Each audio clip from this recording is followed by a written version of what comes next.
Hello YouTube, my name is Brucey. This is a terrible filming scenario. There's someone cutting the grass next door, so I hope you can hear me. This is a very sketchy jack stand setup. It's on an angle.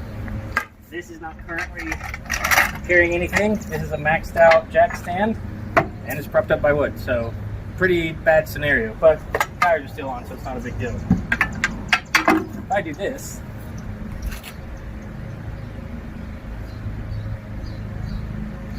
it maxes it out and actually bends this all to shit, so that's ruined now. This jack stand here is a Mac, which I have no idea where it came from. It might be Napa Auto, Advanced Auto Zoo, one of those, whatever it is. This is a recalled Harbor Freight jack stand. Code number 61196. These are the 3-ton model. The 6-ton model has the same issue. So, this is the same scenario on the recall. Again, that jack I was just using to lift the car up. Maxed out the jack stand. Neighbor's still cutting the grass, so you can tell at the same time.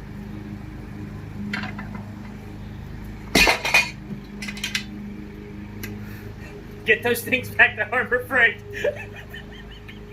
Don't forget, when you're at Harbor Freight, buy jack stands to be safe.